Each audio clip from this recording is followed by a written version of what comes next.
Hi, I'm Cheryl Ward, and I'm here with Lynn Martin Russell and Chef Shockley, and we're going to go over some more little tidbits and fun little things for wine. Yeah. Just some cool new ideas for gift giving or parties or accessories or how to serve wine or store wine, different things.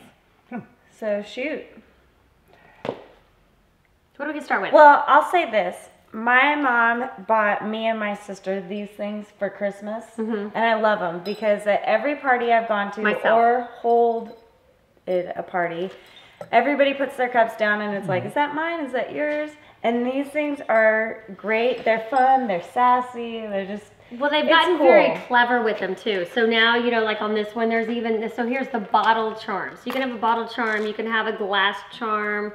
They have them for Christmas. You see them for every single different holiday but they're just fun. I mean, they're great gifts to give people. If you're going to like, a little housewarming or, a little hostess party, they're perfect. I really think of them as like the wine koozie for Yes, I agree. Even though now they make wine koozies. I just think they're like the koozie, cool. the sexy way of being a koozie. I like that. So it's fun. There's so many things out there these days.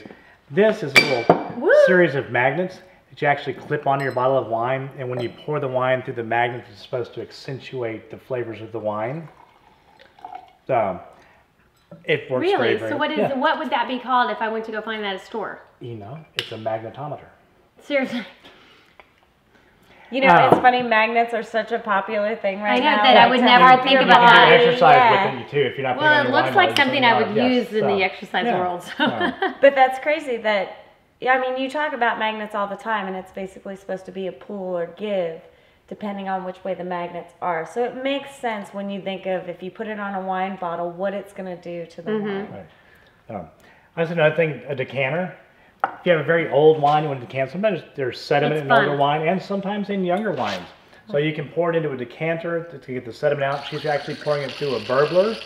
That's going to oxygenate the wine. It's going to make it breathe more quickly. And you probably see this a lot of times at dinner if you go and you order a big wine, they'll like a big red table wine. Yeah, and they'll get a decanter and do that for you. Now, explain a decanter. That's to help reds breathe, right? Because you're not going to put a white wine in a decanter, no? It does two things.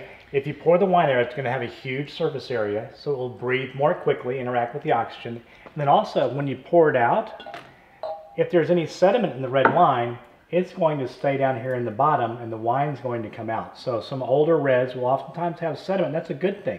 It shows the wine has aged. So when you pour it, the sediment ends up down in here and you only get the wine.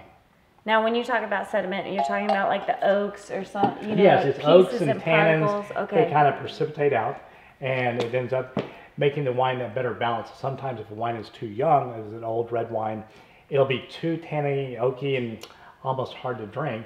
And in 10 years, those will precipitate out, decant the wine. It's just lovely. Now, that's what this does, though. Now, this actually aerates the wine, and this is for sediment. This is for aeration. This actually does sediment and aeration. This is aeration. So there's just a lot of different fun gadgets out there. Well, and what's also fun, you hear about filtered and unfiltered wine, and so sometimes actually having an unfiltered wine, you're going to get that sediment, and it really is cool, though most people sometimes will freak out. But if you have it in this kind of in a decanter, it can separate it, and you have I've had a Chianti where it's had like particles at the bottom, and somebody, an older friend of mine, used to tell me that was good. Those particles, because that brings the flavor, but you don't necessarily want to drink it. It doesn't look good. But yes, no, it does. Some people think that, oh no, something's wrong with the wine, but actually that's automatically not true. what I did. I was like, I have floaty. It's just more flavor, and it's actually more. So, after you open the wine, different ways to stop it. This is a neat stop. You put this in the freezer. This will freeze, and then you drop it down into your bottle of white wine. That's it will seal off the wine, and it also keeps it chilled for you. That's very cool. They make these little wraparound thermometers. Right now, it's like an icicle, Yeah, it's like an icicle, and then you can look, and on the thermometer here, it will tell you what the temperature of your white wine is, and if it's the proper serving temperature, or whichever wine it is that you're serving. These are what I need because, like you said, heat messes up wine, and I have a tendency to either leave it out too long. Now, I guess with that being said, you don't want to pour anything in here that you're not going to drink, yes? Right, correct. If you Okay. pour it in there, you should drink it right away. And And these stoppers. I know, and we just have your basic stoppers. I mean, you're gonna, this could be a stopper. You just got to make sure you get it all the way in there, and it holds, and it's gonna work. This you're gonna see mainly for champagne, because it's going to, you need it to get in there and to sort of preserve the bubbles. I'm not sure what the word is, but yeah, and flat champagne is just not good. No. Champagne. And this is fun stuff that we use a lot when we're doing a lot of tastings, but it's very. Oops, there's no.